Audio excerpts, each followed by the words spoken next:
Bueno, bienvenidos todos a la charla. Nuevamente le damos la bienvenida. Eh, la vamos a presentar a la invitada de hoy, la que se va a estar haciendo cargo del encuentro de hoy.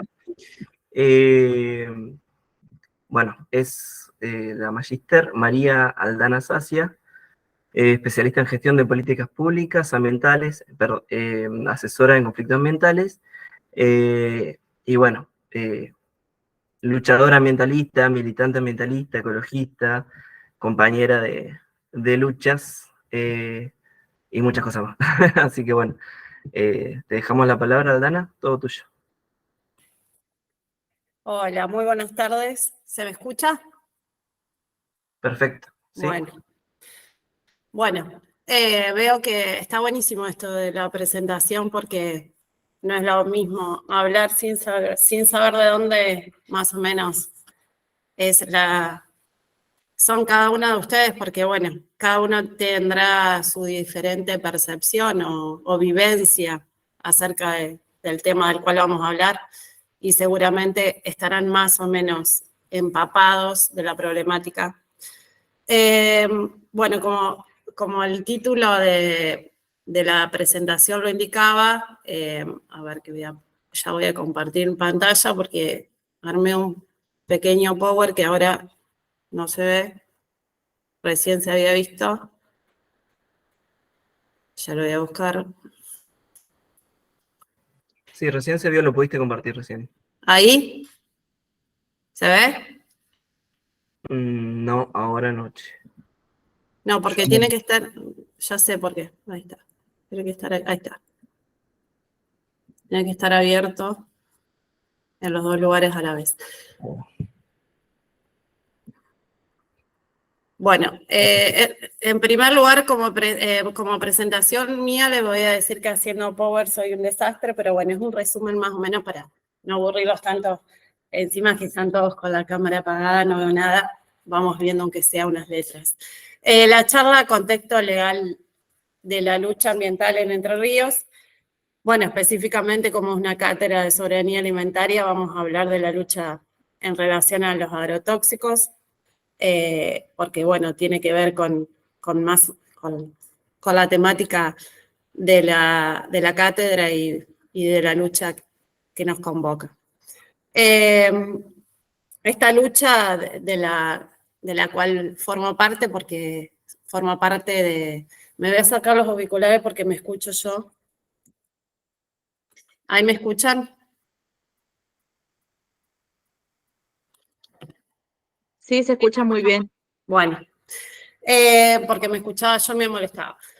Bueno, yo formo parte de esta lucha hace muchísimo tiempo y he conocido a lo largo de este tiempo a numerosas personas que han sido damnificadas por este modelo, entre ellas a muchísimas docentes de escuelas fumigadas que recurrían haciendo consultas a distintas organizaciones a lo largo y a lo ancho de la provincia, porque bueno, iban a sus escuelas y al momento que estaban dando clases, en muchas oportunidades tenían que dejar de hacerlo y tenían que evacuar a sus alumnos o atender a sus alumnos porque, bueno, lamentablemente en el campo lindero a la escuela o en cercanías a la escuela se estaba produciendo una aplicación de sustancias que se utilizan en la agroindustria y, bueno, no sabían qué hacer después de eso, cómo evitar que vuelva a suceder o cómo poder actuar ante esos casos. Muchas de esas no sabían las consecuencias que podían tener. Bueno, y a lo largo de este año, de todos estos años, hemos atravesado distintas luchas y bueno, y la más importante en lo que tiene que ver a escuelas rurales ha sido las causas que hemos llevado a la justicia para proteger a las 1023 escuelas de la provincia. Pero para hablar un poco de esta lucha, más o menos voy a hablar del marco legal, de cuál es la protección que tienen los ciudadanos y ciudadanas y niños de la provincia ante una situación o una exposición de la actividad de un privado o de un tercero que los perjudica y los expone a situaciones contaminantes como son la exposición a este tipo de sustancias sin tener ningún tipo de participación en esa actividad, ¿no? Para hablar de esta sustancia, lo primero que debemos saber es que la aplicación de estos venenos, de plaguicidas, fungicidas, acaricidas y de todo el paquete tecnológico que lleva a que la planta pueda producirse y al estar genéticamente modificada, justamente necesita la resistencia a esos productos que se le aplican. Está legalmente, es una actividad lícita y está reglamentada en nuestro país. Pero que esté reglamentada y que sea lícita no implica que no tenga peligros para la salud, el ambiente y todos los demás organismos vivos que integran este ecosistema en el cual habita el hombre. Y que estén aprobados y que se apliquen porque están habilitados, no quiere decir que no tengan daños. Y esto ya se vio a partir de su origen o de su creación. Ya la Organización Mundial de la Salud en 1975 los empezó a clasificar según su grado de peligrosidad. Se empezaron a clasificar según si eran muy peligrosos o si eran un poco peligrosos o si eran medianamente peligrosos o si eran mínimamente peligrosos. Sabiendo siempre que no había ninguno que sea inocuo, ¿no? Pero bueno, la idea era que estos productos se rocíen en los campos y que las personas que no trabajen en la agroindustria o la actividad rural no se vean expuestas. A nivel nacional, nosotros tenemos normativa que regula la actividad y acá cité el decreto nacional que es el que controla la venta de productos químicos y biológicos porque me llamó la atención cómo denomina al tratamiento de prevención y destrucción de los enemigos animales y vegetales. Como este concepto de enemigo animal y vegetal absolutamente antropocéntrico, apartado de cualquier concepción ecocéntrica o de cuidado de la naturaleza, ve a los enemigos en los animales y en los vegetales. ¿Cuál es el avance que ha llevado al hombre a pensar que vivimos entre enemigos y que los enemigos son las plantas y algunas plagas? La resolución 1350 la cito acá porque, bueno, es la resolución por la cual se habilitan y se aprueban todas las sustancias químicas que se utilizan en la agroindustria, que son alrededor de más, no sé bien la cifra hoy, el número exacto porque no lo busqué, pero son más de 100 productos que son habilitados por el órgano que en nuestro país es el SENASA.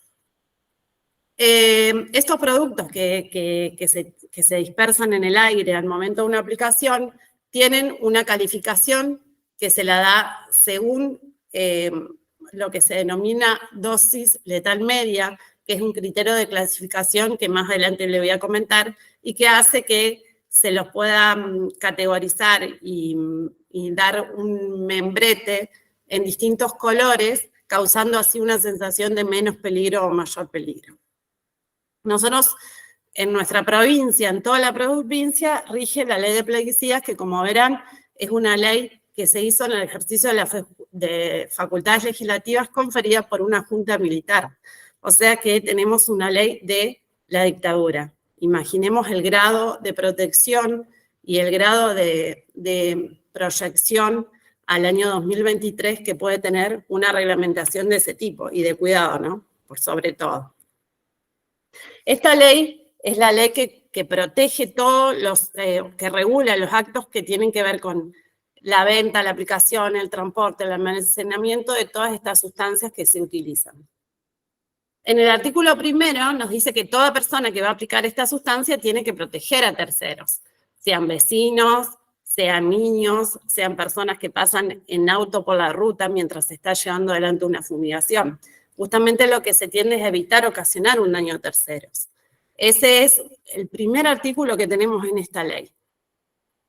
Tenemos el decreto reglamentario de esa ley, que es del año 2003, y que nos dicen qué tienen que hacer las empresas antes de vender el producto. Estas empresas que se dedican al expendio de productos que son los que venden los productos y que se dedican a la comercialización, ¿no? Tienen que venderlos a través de una receta, como cuando uno va a una farmacia. Tienen que tener una exhibición en su lugar de un profesional responsable, que en ese caso no es un farmacéutico, sino que es un asesor técnico, informar sobre los centros de salud que hay en casos de emergencia en cercanías y realizar sus actividades conforme a la mejor tecnología para minimizar los riesgos a toda la población y para evitar riesgos en particular en áreas urbanas.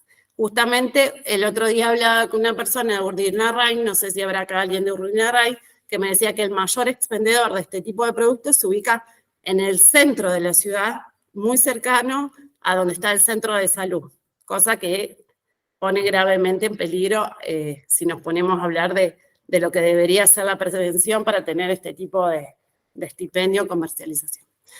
Yo acá le puse una imagen, porque bueno, estamos hablando del conflicto ambiental, y justamente es uno de los conflictos que, de todos los conflictos que existen, este es el último conflicto en aparición, que se da en lo que hace a la proyección y adquisición de vivienda por partes de muchos ciudadanos de nuestra provincia, este caso es de Paraná, que ya no hay tierra vacante o sí hay tierra en la zona más urbana de la ciudad, sino que si la hay es muy costosa, entonces se hacen nuevas urbanizaciones alejadas de la ciudad, en zonas que salen por fuera de lo que es Paraná y se van a las colonias. Este caso es Colonia Ensayo, donde podemos ver toda esta señalización de complejo Tierra Alta, que es una urbanización que se formó porque un inmobiliario decidió comprar un campo, loteó todo este terreno y la comuna de esa colonia aprobó la urbanización y hoy quedan todas las personas que se fueron a vivir desde la ciudad al ámbito de la naturaleza, rodeadas absolutamente de parcelas en los cuales se desarrolla la actividad agrícola. Entonces, acá vemos como la falta de organización y la falta de proyección urbana y de ordenamiento territorial hace que hoy tengamos un montón de viviendas y de personas que están absolutamente expuestas a diario, porque estas personas que viven en estas urbanizaciones están recibiendo aproximadamente una vez por semana alguna deriva de estos productos. La gravedad que hace la falta de planificación urbana, ambiental y territorial y urbanística de nuestros municipios y de nuestras ciudades.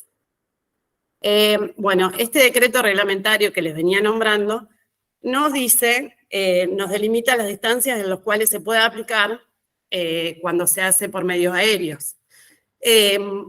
Esta reglamentación limita la distancia a 3 kilómetros o a 3.000 metros a partir del perímetro de la planta urbana de los centros poblados. Imaginemos esta imagen que yo le mostré, si hay que trazar 3.000 metros a partir del perímetro de la planta urbana, no se podría delimitar, no se podría aplicar esto porque la planta urbana está mucho más lejos de donde se asentó esa urbanización.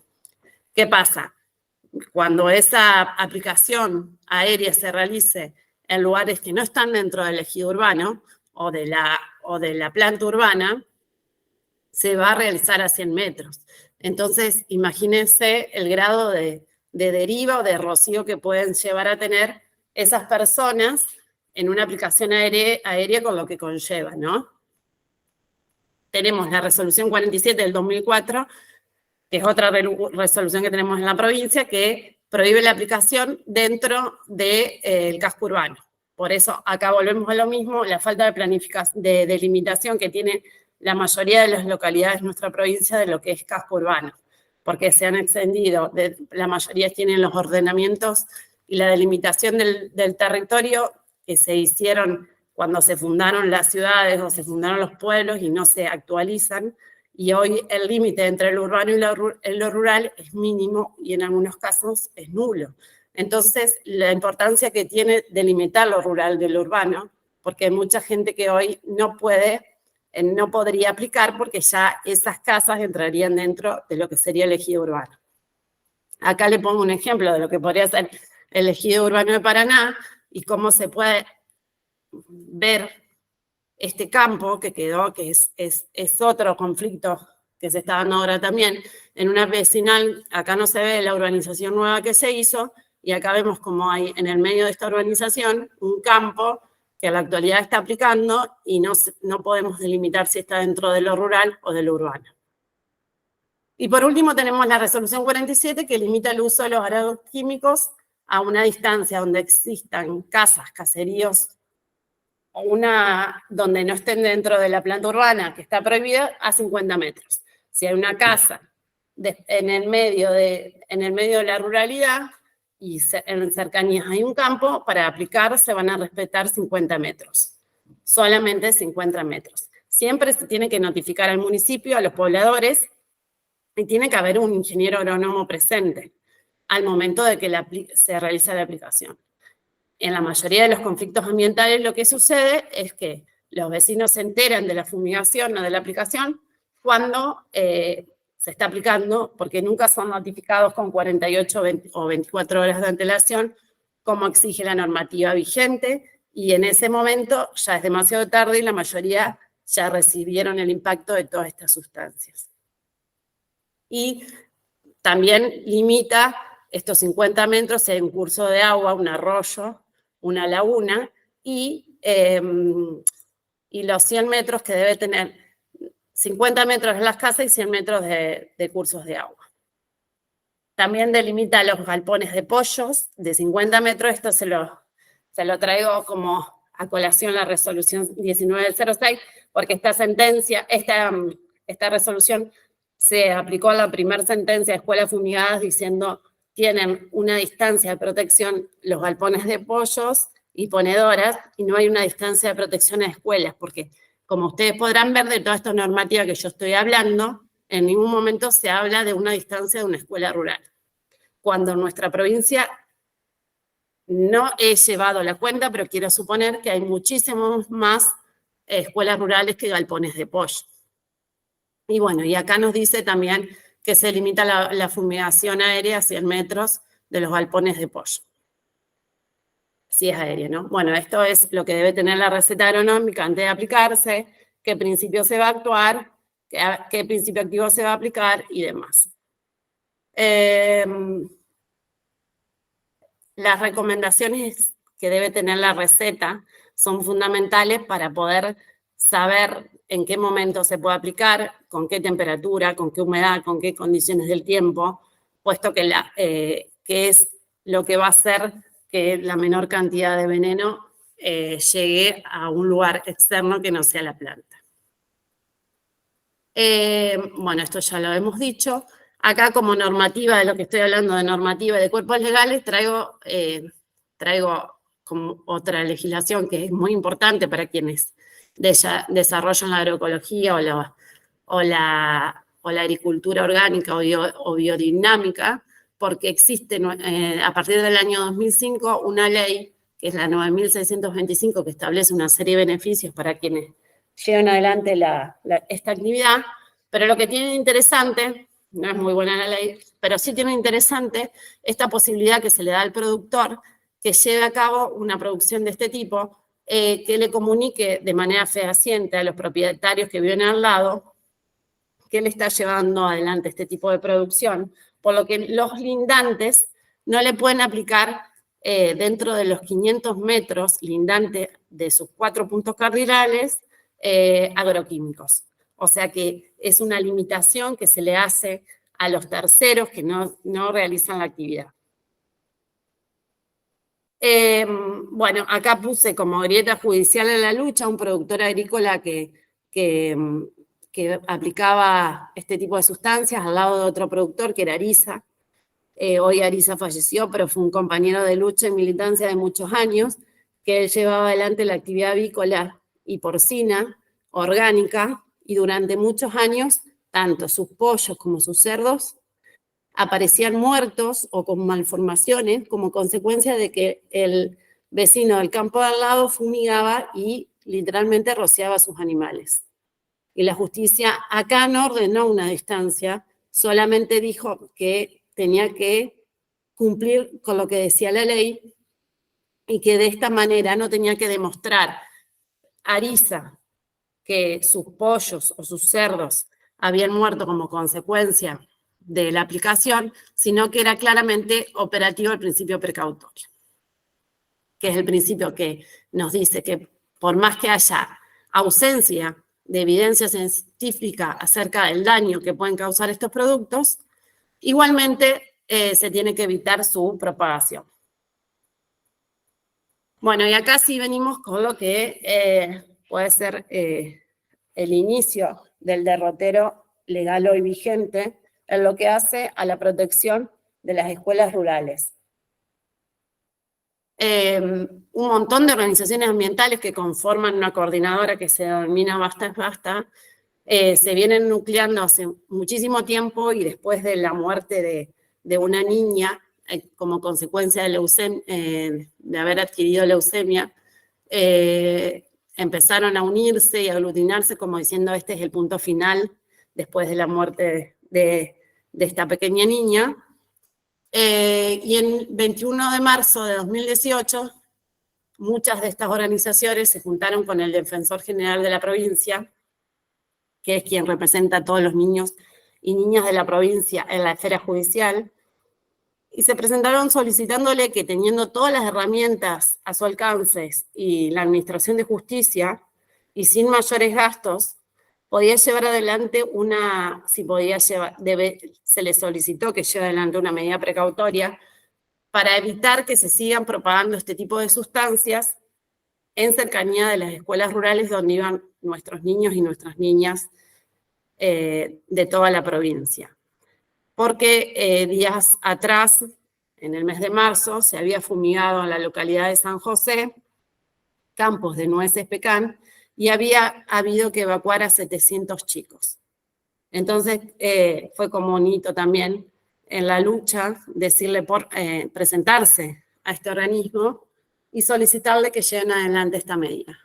Lamentablemente, confiamos las organizaciones en que se llevaría adelante esta acción por parte del defensor, cosa que no sucedió, entonces decidimos presentarnos juntos con el gremio docente, que en representación de las docentes de la provincia, presentar esta acción de amparo colectivo ambiental pidiendo el resguardo de 1023 escuelas. Esta imagen que muestra la presentación muestra las 1000 imágenes que presentamos a través de un registro georreferencial que hicimos a través de Google Maps, donde marcábamos las distancias que había en las escuelas de los campos donde se aplicaba. Ustedes ven ahí que está todo el campo absolutamente fumigado, porque acá se limpió el campo para volver a aplicar, y ahí estaba la escuela. Se podría ver las distancias que delimitaba, era de menos de 10 metros, y así como ejemplo de este mapa, se mapeó todas las escuelas de todos los departamentos de la provincia. Se acompañó eso en un CD que daba cuenta de la situación georreferencial en que estaban. Acá pueden ver ustedes todas las carpetas con cada una de las escuelas y mostraba cada una de las escuelas en la misma situación, el mismo escenario y el mismo ambiente. Presentamos esta acción convencidos de que no había legislación protectoria, pero no solo por la ausencia de legislación protectoria, sino también porque previamente la campaña Paren de Fumigar las Escuelas, que se habían puesto al hombro muchísimos docentes de nuestra provincia, había hecho analizar a través del Centro de Investigaciones Medioambientales de la Universidad de La Plata, había hecho analizar el agua, la tierra, el aire de varias escuelas que estaban en la ruralidad y expuestas a recibir fumigaciones constantes. Esos estudios que se presentaron, que eran estudios científicos, hechos por universidades públicas, daban cuenta de que en 8 de cada 10 escuelas se había hallado al menos un componente químico en el suelo, que se había hallado estos componentes en una gran cantidad en el aire y en muchas de las escuelas, en el agua de la escuela se había hallado. Y se demostraba que había distintos tipos de sustancias y de que las consecuencias que tenían estas sustancias.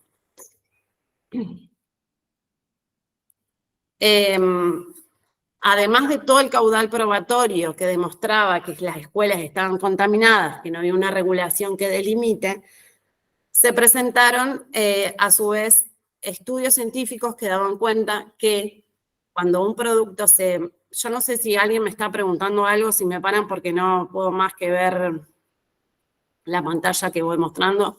Me cortá, Joaquín, si me quieren decir algo. Métele tranqui. Dale, bueno. Además de estos estudios científicos que se habían hecho en territorio específico de las escuelas, se presentaron estudios que se habían hecho en otros territorios y en nuestro territorio. Pero lo que más se tuvo en cuenta para presentar esta acción y pedir una distancia de 1.000 metros en las fumigaciones terrestres y de 3.000 en las fumigaciones aéreas fue tener conocimiento técnico y científico fundado en cuanto al fenómeno de la deriva. Este fenómeno de la deriva, que es el fenómeno de la gota, lo que hace la gota, cada gota de veneno que se aplica luego de una pulverización, implica que el 25% de este veneno o de esta sustancia quede en el objetivo, que es en la planta, y el 75% es deriva. Esta deriva puede ser que se dé en el mismo momento porque las moléculas de veneno vuelan en el aire o porque después se pueden producir por la humedad y el efecto de evaporación que se produce de esa sustancia de la gota y un montón de otros estudios que también daban estas pautas que delimitaban que el 75% del producto no quedaba en la planta, sino que se desperdiciaba por el aire. A su vez, se demostraba con otros estudios que tienen que ver con ensayos que se habían hecho en nuestro territorio en el año 2015, en nuestra provincia, que los estudios que delimitaban los 20 metros, los 50 metros y los 100 metros en nuestra provincia, habían sido efectuados con agua. O sea que la volatilidad de esa gota para medir hasta qué distancia llegaba no podía ser la misma que la volatilidad de una gota que tiene una sustancia química, un componente químico, que no está solo, porque al momento de hacerse una aplicación, el producto que se utiliza nunca va solo. A su vez, que nunca va solo, produce una sinergia con otros productos y la molécula de la gota puede ir cambiando y ser absolutamente distinta a lo que es una molécula de agua.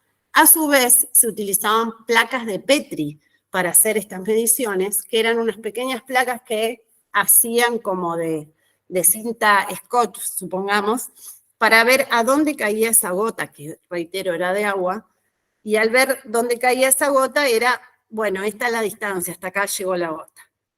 Pero ese sistema de medición de hasta dónde llegó la gota tenía en cuenta dónde caía la gota de agua, no hasta dónde podía llegar a evaporarse o o cuánta altura podía alcanzar para después caer en otro lado donde no estaba la placa. A su vez, se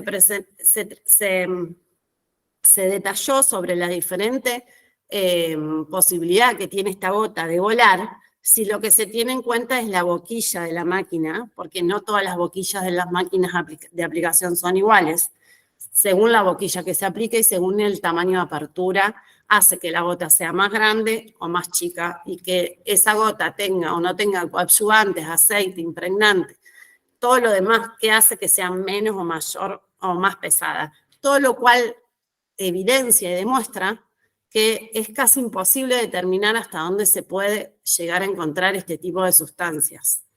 Hoy por hoy nosotros tenemos que han sido informados estudios que se llevaron adelante a través del INTA, que no sé si han llegado a poder verlo, el proyecto SPEED, que da cuenta de que se analizaron personas que viven en la ruralidad y personas que viven en centros urbanos, voluntarios, y se hicieron estudios desde la Unión Europea y Estados Unidos, y dan cuenta que gente que vive en la ciudad tiene altísimos niveles de estas sustancias en orina, en materia fecal, y que tenemos valores mucho más por encima que el resto de las poblaciones estudiadas en el resto del mundo, que tenemos récord mundial de desechos de esta sustancia en materia fecal, lo que demuestra que estas sustancias están en todos lados. En definitiva, nosotros queríamos decir que 1000 metros era lo mínimo que se podía llegar a establecer como distancia de protección. Y acompañamos un montón de casos de estudios científicos y de relevamientos epidemiológicos y de opiniones de facultades y de pediatras y de especialistas en salud que daban cuenta de que todas estas sustancias podían causar daños extremos e irreversibles en estos niños y en este personal docente que acudía a esta escuela. Y lo que más tuvimos en cuenta como delimitador de la zona de 1000 metros es un estudio que en el 2015 se hizo en la Universidad de Río Cuarto, dirigido por la doctora Delia Iasa, en la que ella había examinado dos poblaciones, una que vivía en la localidad de Montemarís, y 50 niños, en Marco Juárez, y 50 niños en Río Cuarto, y pudo delimitar que los niños que estaban en mayor cercanía de la ruralidad tenían en sus organismos estas sustancias y tenían una modificación a nivel celular. Entonces, ella en ese estudio, este cuerpo de científicos en ese estudio lo que dicen es, se aconseja que en futuras reglamentaciones normativas se tenga como distancia mínima la distancia de 1023 metros, que es la distancia donde ella empieza a analizar y a ver que las modificaciones neuronales no eran las mismas que a mayor distancia. Fue como el estudio científico que avaló en mayor medida nuestro pedido de distancia en metros. Esta sentencia fue favorable en primera instancia y se prohibió en un radio de 1000 metros alrededor de todas las escuelas rurales de la provincia que se apliquen fumigaciones terrestres y 3000 metros en aéreas, hasta tanto se determine por las áreas estatales específicas que se obtendrían idénticos efectos preventivos para la salud del alumnado y del personal que asista a los mismos con distancias diferentes. O sea, lo que decía era, vamos a proteger a los niños con 1000 metros terrestres y 3000 aéreos, hasta tanto venga el Estado y diga que si reduce esa distancia, igualmente va a estar protegido. Y me lo va a tener que demostrar para que yo reduzca estas distancias, o si reglamenta una ley va a tener que demostrar por qué reduce esa distancia. También le exhorta al Estado a que se efectúen estudios y que se delineen pautas objetivas sobre el uso racional de químicos y agroquímicos y se determine el estado de situación actual de contaminación y se condena al Estado provincial, específicamente al CGE, a implementar barreras vegetales a una distancia de 150 metros de las escuelas. Y se suspenden de inmediato las aplicaciones de productos fitosanitarios en horarios de clase. Esta sentencia fue apelada obviamente por el gobernador de la provincia y fue posteriormente confirmada por el Superior Tribunal de Justicia de Entre Ríos, fue apelada a la Corte y en la Corte no pudo llegar, no fue admitida por una cuestión procesal que no viene al caso mencionar. Pero no contento con eso, el gobierno provincial dicta un decreto por el cual se reducen las distancias significativamente a 100 y 500 metros. Las organizaciones nuevamente nos volvemos a presentar y en primera instancia nuevamente se le da la razón a las organizaciones, al colectivo sindical presentado, gremial, sentencia que es confirmada por el Superior Tribunal de Justicia y siguen en vigencia los 1000 metros y los 3000 metros protegiendo a los niños y niñas y docentes. No contento con esto, el gobernador de la provincia nuevamente sanciona otro decreto que vuelve a limitar las distancias que se habían estipulado por la sentencia primigenia. Esto es en agosto del 2019, lo publica en el boletín oficial, que es el decreto 2239, por el cual vuelve a reducir la distancia Y en la sentencia anterior, en la causa anterior, porque fue toda una causa que anuló el decreto que había reducido las distancias, se le dijo al Estado que ese decreto no tenía el aval suficiente de los conocimientos e información que se le había pedido que debía tener para reducirla. O sea que no había un aval ni un sustento que habilite dicha modificación.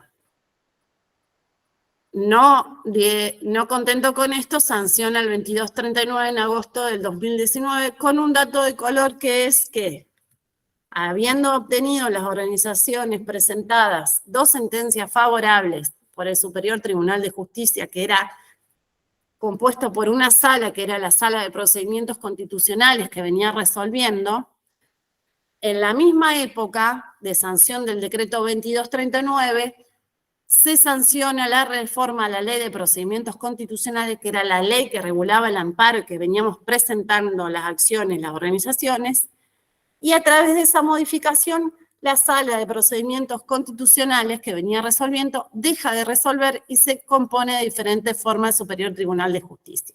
Entonces se cambia la conformación de los jueces y ahora, si las organizaciones se querían presentar, tenían otros jueces para resolver. Fue así como las organizaciones nos presentamos, tuvimos una excelente sentencia por parte de la Cámara primigenia, en la cual presentamos la acción pidiendo la nulidad del decreto 2239, sustentado en un sinnúmero de aportes científicos, porque nosotros convocamos a un comité experto para que se expida acerca de esta delimitación y reducción de distancias, entre los cuales estuvo la Universidad de Córdoba, la Universidad de Rosario, la Universidad del Litoral, y se conformó un comité de expertos que concluyeron que esa distancia en absoluto podía ser preventiva para la salud de los niños y niñas. Esta sentencia de primera instancia se apela y esta nueva composición de la sala, que se logra a partir de la modificación de la ley, hace que el Superior Tribunal de Justicia, el 28 de octubre de 2019, diga que el decreto provincial no debía anularse el 2239 y que era un decreto que resultaba acorde a lo exigido en relación a los parámetros de prevención de la sentencia primigenia. O sea que para llegar a este decreto 2239, pasamos anteriormente 5 sentencias que decían que las distancias no podían ser menores porque el Estado no demostraba ni garantizaba la prevención de la salud. Esta sentencia fue apelada por parte de las organizaciones y por parte del gremio, pero a la Corte Suprema de Justicia de la Nación, y recién el 1 de marzo fue apelada en octubre del 2019 y el 1 de marzo del 2023 tuvimos la sentencia que rechazaba la presentación del recurso por una cuestión netamente formal, que es una posibilidad que tiene la Corte en su discrecionalidad de tratar o no tratar causas que le llegan de los juzgados locales. Entonces, hoy en nuestra provincia está vigente el decreto 2239. No obstante, las organizaciones acudimos a la Corte Interamericana de Derechos Humanos, hicimos la presentación en el mes de agosto, y la comisión de la Corte Interamericana de Derechos Humanos está tratando el tema para ver, tiene la posibilidad de decidir si toma o no toma el caso. Si lo toma, va a resolver la Corte Interamericana de Derechos Humanos sobre la viabilidad o no del decreto 2239, del tratamiento que la justicia local le dio a la habilitación y constitucionalidad de ese decreto. Este decreto que hoy está vigente tiene como en sus fundamentos, que acá es lo traje en resaltado, tiene bastantes fundamentos, si algún día lo quieren leer, pero lo que tiene de particular es que reconoce que la aplicación de los agroquímicos deriva de un lugar a otro distinto, donde se quiso aplicar el plaguicida, y es una consecuencia altamente posible.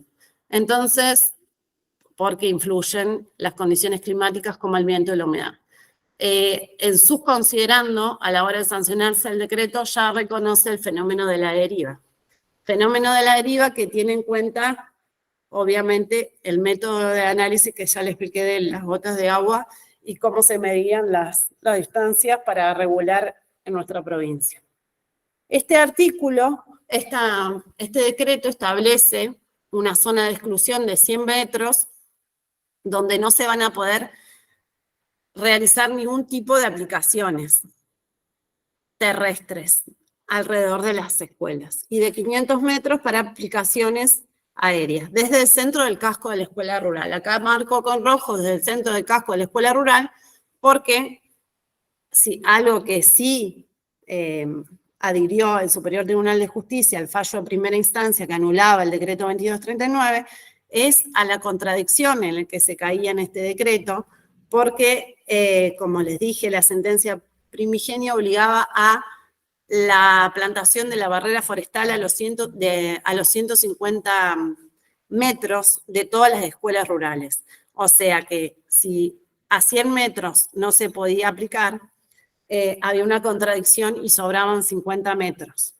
Entonces, bueno, en eso sostuvo la anulación en esa parte y se sostiene una vigencia de 150 metros porque, en eso tuvo una interpretación el Superior Tribunal de Justicia, entonces interpretó que esos 100 metros se contarían a partir de los 150 metros en los cuales está establecida la barrera arbórea.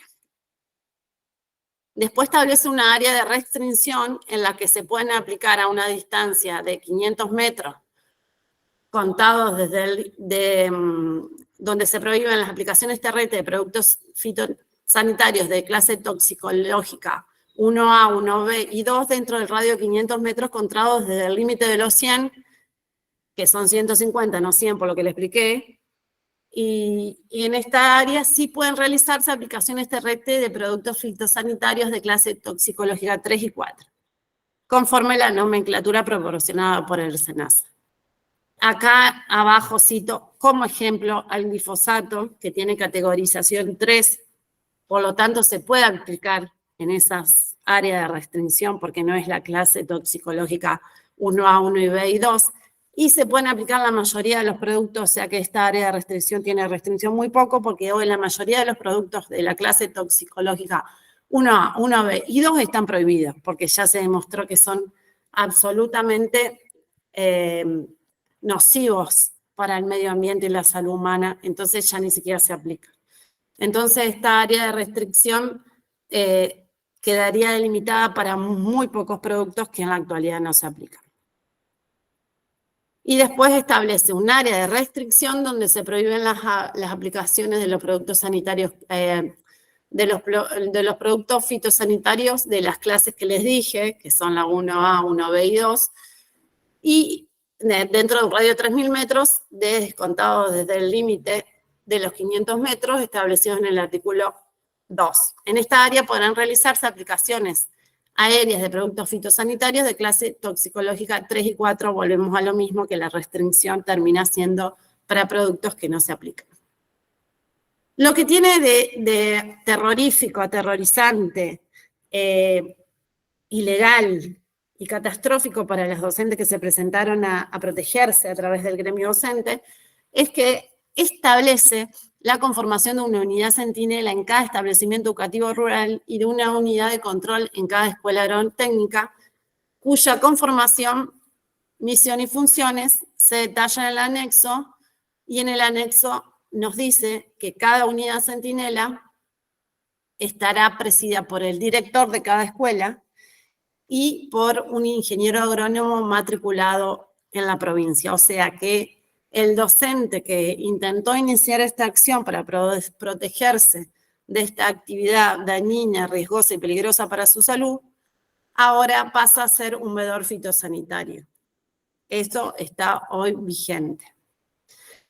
Algo muy interesante que nos deja la vigencia de este artículo, de este decreto, es el artículo 8, por el que se instruye al Ministerio de Economía, Hacienda y Finanzas de la provincia de Entre Ríos a que por intermedio de la Secretaría de Producción desarrolle en el ámbito de la misma un sistema de monitoreo remoto y trazabilidad de la aplicación de agroquímicos que implique la adquisición, registro y gestión de alarmas con transmisión de datos basado en una microcentral.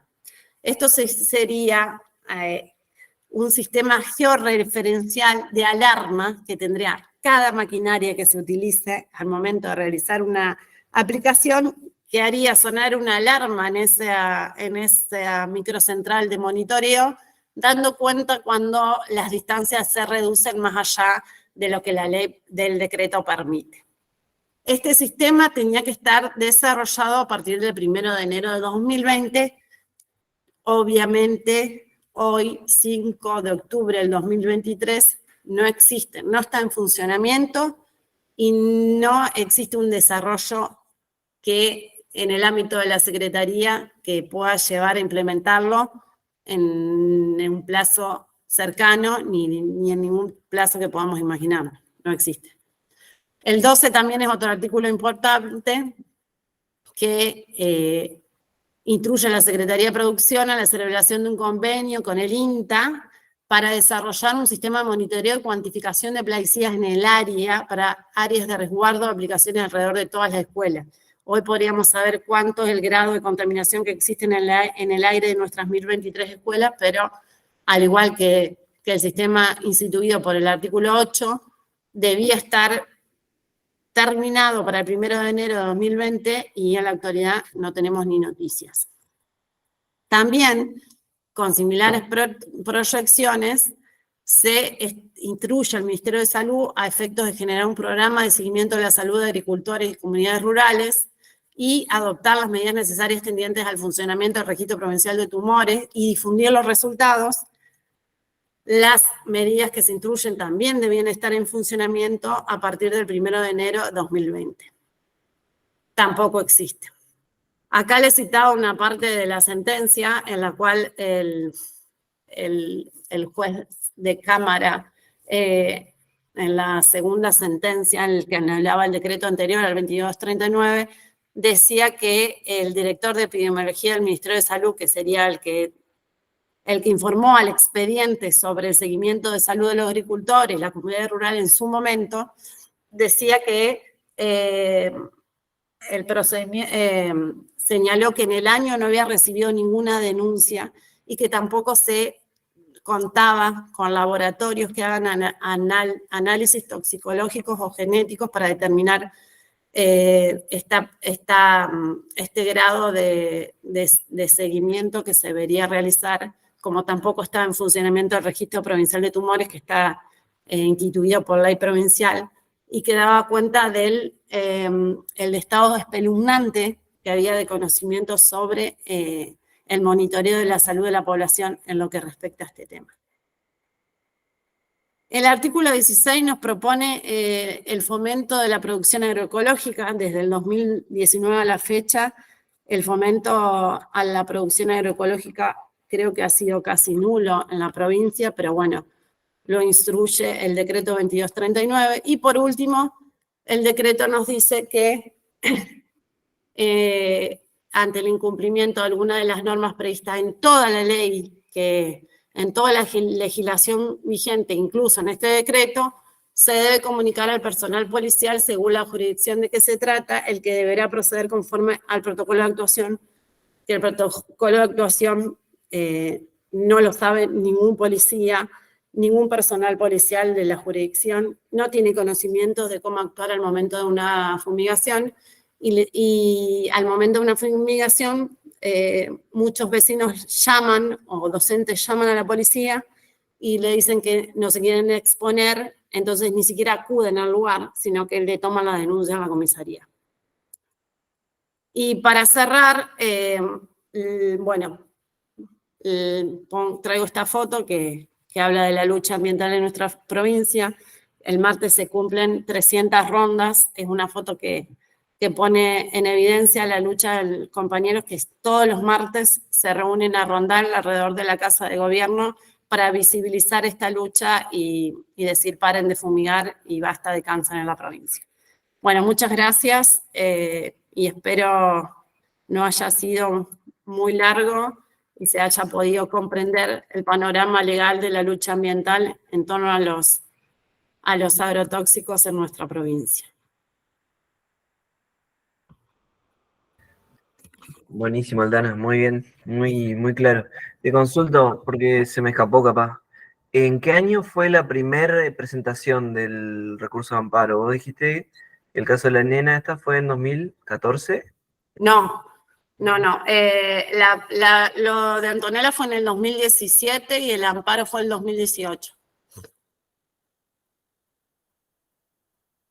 O sea, digo, lo pregunto pensando en esto de que se arrancó peleando por 1000 y 3000 metros y se terminó en la última sentencia sería, terminó en 100 y 500, o sea, Sí. pasó así.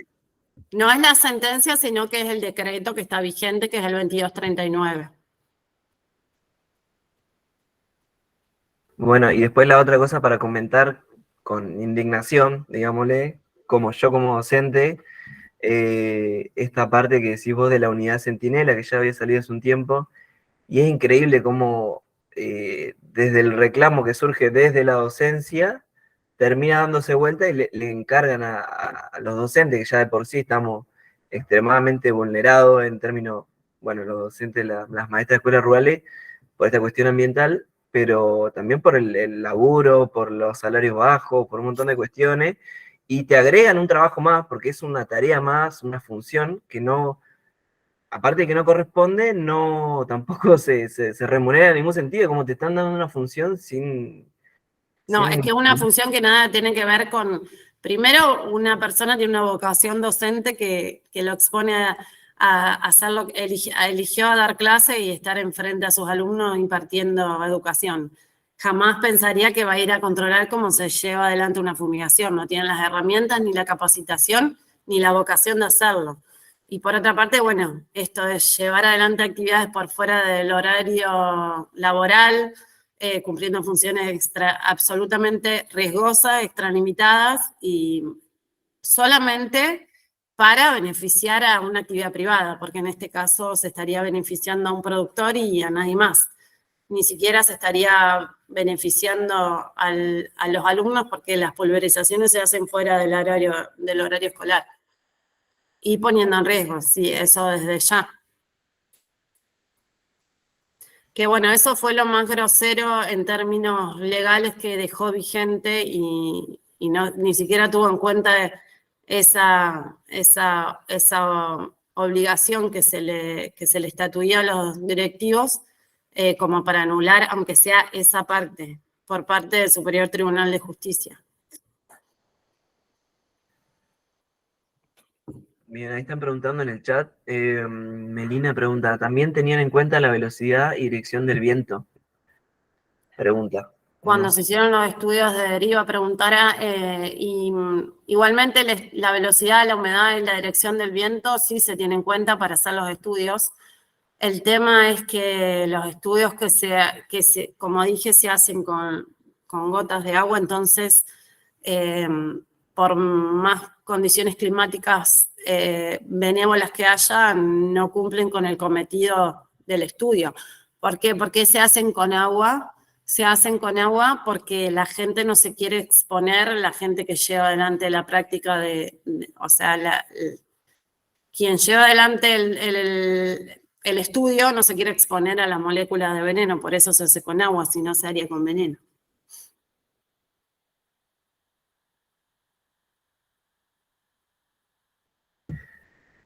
Bien, bueno, abrimos el micrófono, abrimos la palabra para cualquiera que quiera hacer una consulta, algún aporte, algún comentario, lo que ustedes quieran.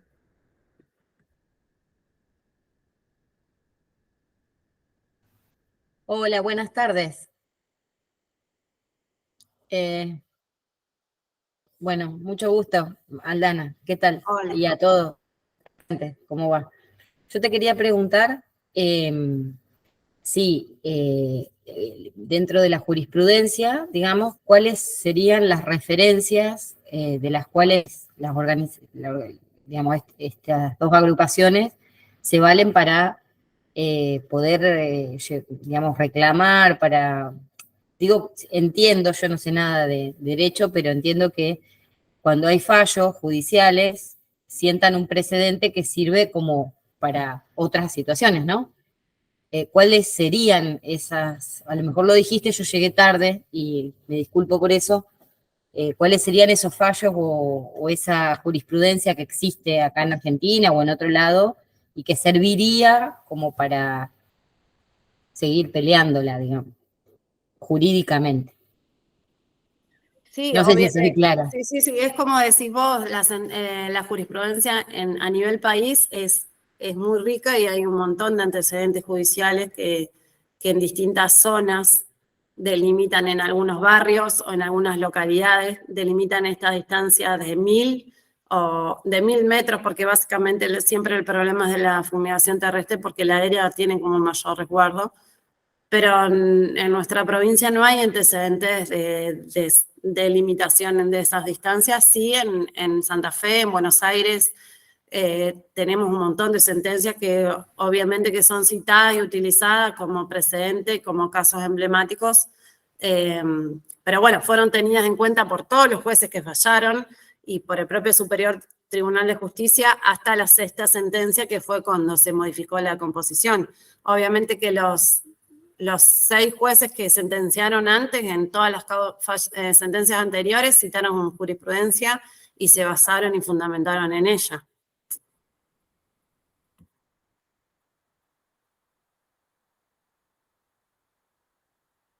Muchas gracias. Sí, hola. Hola. Hola, buenas tardes. Sí, estaba pensando en el tema este de la Comisión Interamericana de Derechos Humanos. ¿Para cuándo, para este año, sería posible que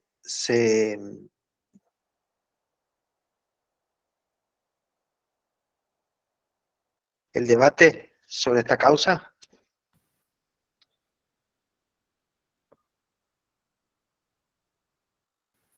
Lamentablemente la comisión no tiene plazo ni procedimiento, así que no podemos saber si lo va a tratar este año, en 2 años, en 3 años o en 10 años. Es algo con lo que no contamos, no cuenta. Depende de la buena voluntad, predisposición y estado de situación en que entienda que está la problemática y se disponga a tratarlo. Mientras tanto, podemos ir haciendo presentaciones, por ejemplo, presentando nuevos estudios, nuevas consecuencias, análisis, todo lo que podamos ir haciendo. Ahora, algunas docentes de la campaña Paren de Fumigar las Escuelas han hecho análisis en alguna de sus escuelas, así que esos análisis nuevos seguramente serán agregados y bueno, a medida que vaya entendiendo que amerita la urgencia, puede llegar o no a determinar su intervención la comisión.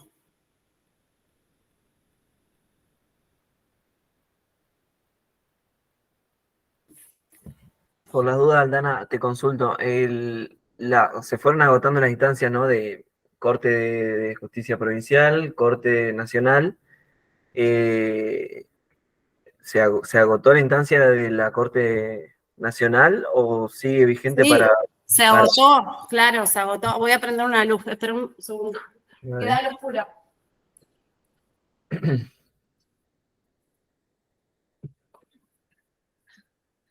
Se agotaron todas las instancias y por eso acudimos a la Corte Interamericana de Derechos Humanos, porque es el órgano que vela por el cumplimiento de los pactos y tratados internacionales que firmó nuestro país y cuando interviene cuando se dan casos de violación a derechos humanos.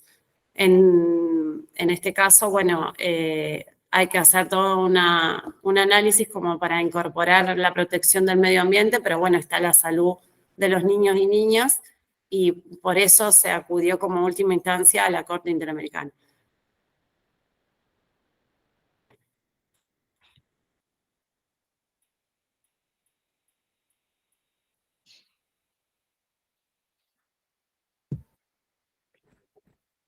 Bueno, no sé si tienen alguna otra consulta que hacer, alguna duda, alguna pregunta, lo que usted quiera.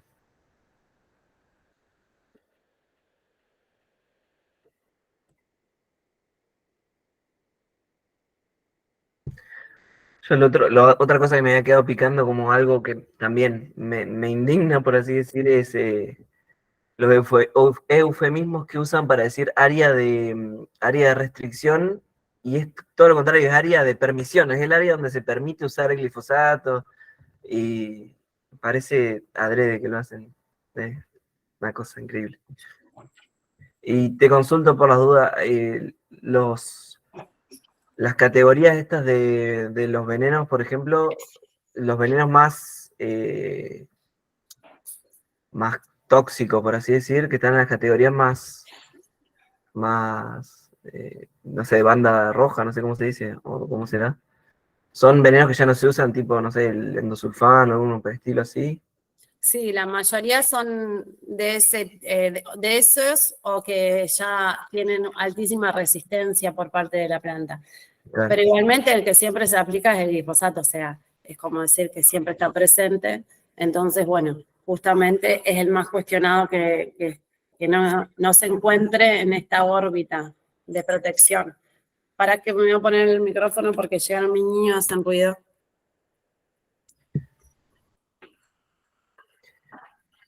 Bueno, esas son algunas de las sustancias que no se encuentran en la categoría. Y bueno, y también lo que se tiene en cuenta que esta categoría tiene solamente en cuenta el principio activo. Que el principio activo es el componente puro sin los otros coadyuvantes que se le ponen al producto para que pueda quedar impregnado en la planta. Y tampoco se tiene en cuenta, por ejemplo, en este tipo de cócteles, que nunca se utilizan productos solos. Entonces, puede ser que se apliquen productos de la categoría 2, 3 y 4, entonces no se sabe qué es lo que se va a aplicar en mayor o menor cantidad, entonces se corre riesgo que otros productos se utilicen en la zona de restricción. Igualmente hay que marcar una realidad, esto no se controla. Entonces, al momento de que se lleva adelante una fumigación, es muy raro que se pueda saber qué se aplicó, porque o sea, el método más certero que se tendría es analizar la planta en el momento, porque ni siquiera puede dar cuenta de la verdad de la receta agronómica, o sea, porque se puede poner una sustancia que después no es la que se utiliza. Y el glufosinato de amonio que van a empezar a usar para el trigo transgénico nuevo, ¿está incluido, está categorizado ya? No sabes. Ay, no, eso no sé, pero Supuestamente era más tóxico también que el sí, glifosato. es más tóxico, pero debe tener la misma categorización. Porque, bueno, para categorizar el SENASA utiliza los estudios que aporta el propio laboratorio. No es que nosotros tenemos científicos estudiando a ver qué nivel de dosis de riesgo tienen los productos. Nosotros acá se utilizan métodos de trazabilidad que son los que traen los propios laboratorios o las propias empresas que fabrican el producto. En algunos casos se han hecho estudios que son los que están presentados y que demuestran que la forma en que los laboratorios llevan adelante estos estudios no llegan a evidenciar el daño que tienen. Por ejemplo, porque tienen en cuenta un periodo de 3 meses se inyectan los ratones, se estudian estos ratones 3 meses y las consecuencias subletales o crónicas se ven después de los 12 meses o después de los 2 años. Entonces, todos esos estudios están hechos en base a plazos que no tienen en cuenta estas otras consecuencias que se presentan en mayor tiempo. Solamente tienen en cuenta la contaminación aguda o la intoxicación aguda, que es la manifestación que se da en los 3 primeros meses o al momento de la exposición. Que por eso la IAR hace un llamamiento a la modificación de la clasificación que se le da al glifosato porque se demuestra que es posiblemente cancerígeno. en torno a esta evidencia científica, un estudio prolongado en el tiempo que analiza a los ratones 12 meses, no 3, y ve que tienen consecuencias subletales o que tienen un efecto a largo plazo crónico y evidencian después algunas de estas consecuencias.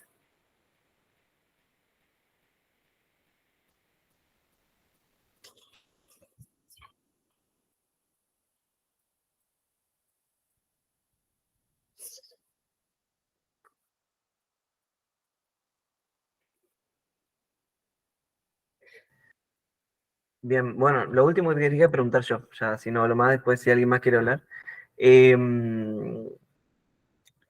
Yo como docente, o si tengo colegas, por ejemplo, maestras que trabajan en escuelas rurales, eh, que, no sé, hoy dijiste algo así cuando te preguntaban sobre el tema de la Corte Interamericana, que se pueden aportar pruebas, digamos, se puede hacer como a la causa, por así decir, o cuáles serían las pruebas, análisis toxicológico, qué se puede hacer para como uno aportar a, a la causa, no sé cómo se dice.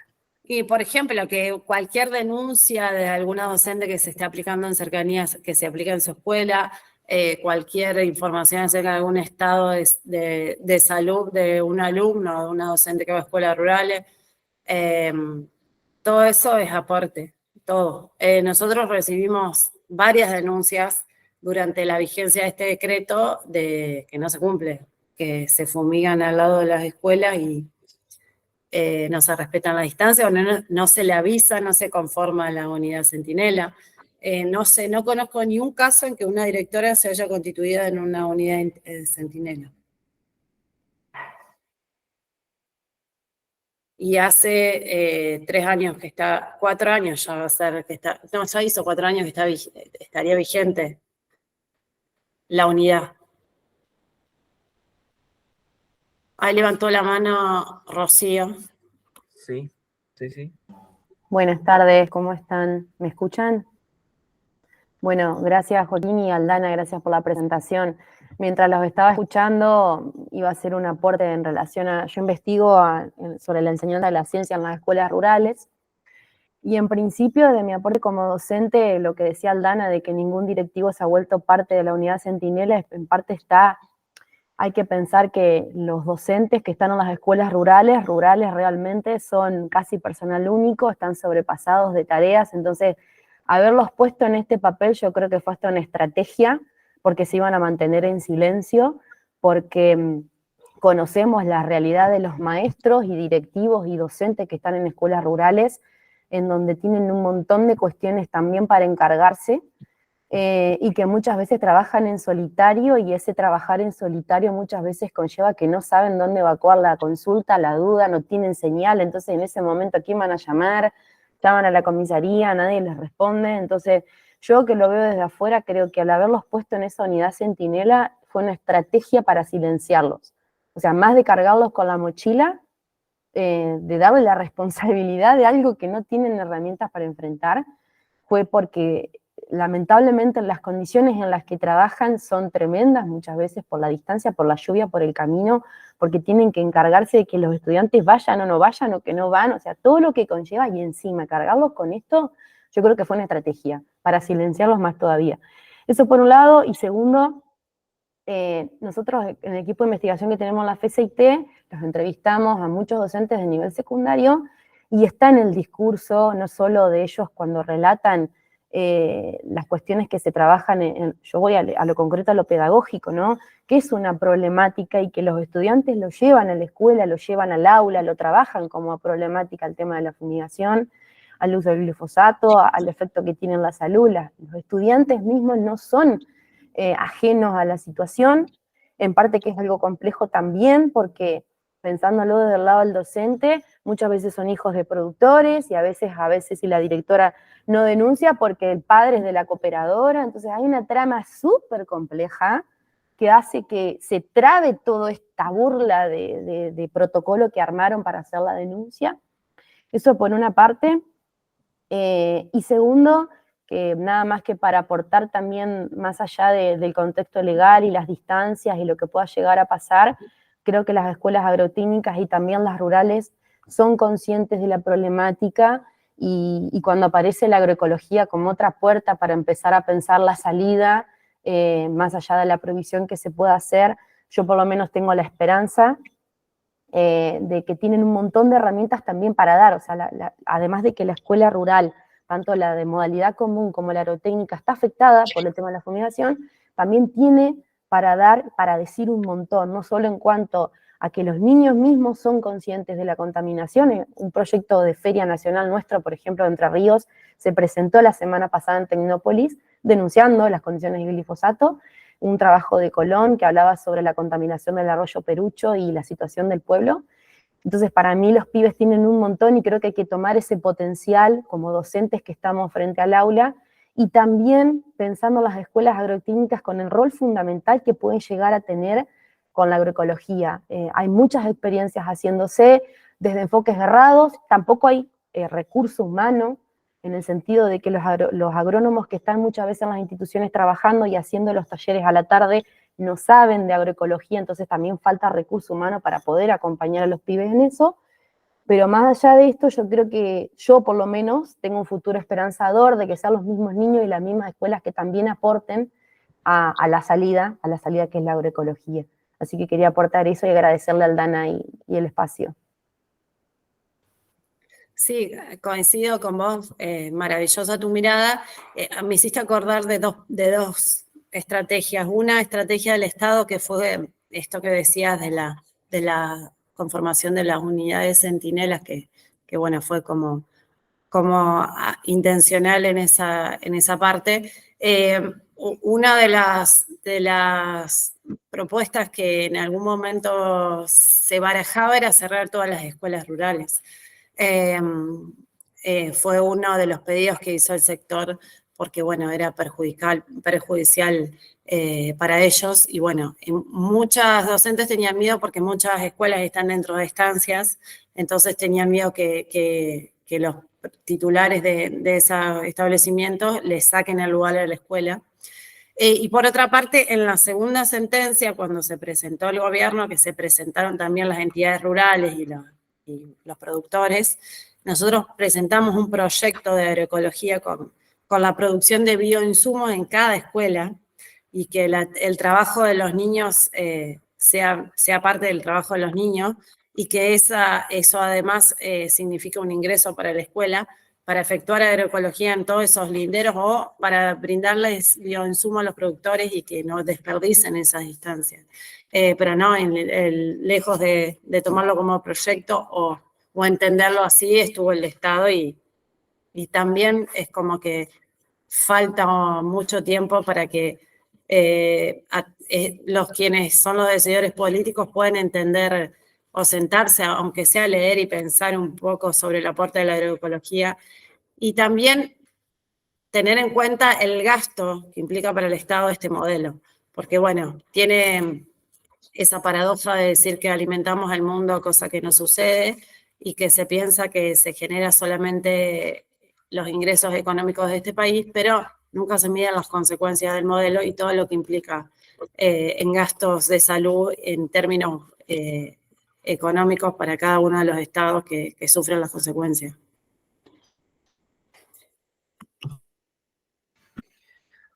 Bueno, muchas gracias a todos los que se quedaron hasta ahora, hasta el final.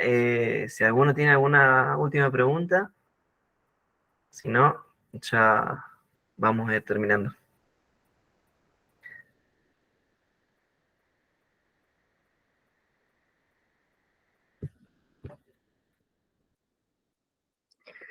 Bueno, si nadie tiene nada más para decir, le agradecemos a todos. Gracias. Muchas gracias por la escucha, muchas gracias. Bueno, hasta la próxima. Bueno, hasta la próxima. Chau, chau a todos. Chau, chau.